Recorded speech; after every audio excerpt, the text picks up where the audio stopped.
Collector ప్రీతి మీనాపై దురుసుగా ప్రవర్తించిన Shankar నాయక్పై Nirbhaya case పెట్టి జైలుకు పంపాలని టీటీడీ ఎల్పీ నేత రేవంత్ రెడ్డి డిమాండ్ చేశారు. తెలంగాణలో మహిళా అధికారుల పరిస్థితి ఎలా ఉందో ఎమ్మెల్యే శంకర్ నాయక్ తీరుతో బయటపడిందన్నారు. ఇక శంకర్ నాయక్పై సాధారణ సెక్షన్లు పెట్టి కేసు నీరుగార్చుతున్నారని దుయ్యబట్టారు. స్టేషన్లో బెయిలిచ్చే నిందితులను ప్రోత్సహిస్తున్నారని రేవంత్ రెడ్డి ఆరోపిస్తున్నారు. శంకర్ నాయక్ను టీఆర్ఎస్ నుంచి సస్పెండ్ చేయాలని, లేదంటే సీఎం కేసీఆర్ ప్రోత్సహించినట్లేనని చెప్పారు. ఇక శంకర్ నాయక్పై మహిళా కమిషన్కు ఫిర్యాదు చేస్తామని రేవంత్ రెడ్డి తెలిపారు. ఏది జరిగినా ఆయన కొన్ని తెలివితేటలు ఉన్నాయి.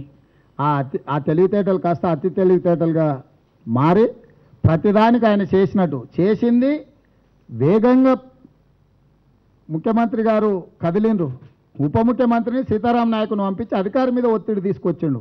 ఈరోజు చర్యలు ఏం జరిగినాయి అని అడుగుతున్నాం మనం.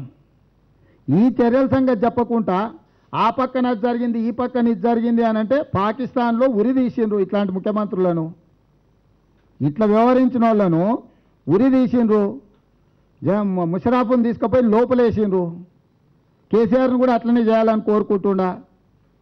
ప్రతిదానికి పనికిమాలిన ఉదాహరణలు చెప్తాడు. కేపీఎస్ గిల్ను జైలు శిక్షించింది, దాన్ని ఆదర్శంగా తీసుకొని ఎమ్మెల్యేని జైలుకు తోలొచ్చు కదా. పంజాబ్లో ఒక ఐఏఎస్ అధికారిని ఇదే విధంగా వ్యవహరిస్తే ఐపీఎస్ అధికారిని శిక్షించిండ్రు.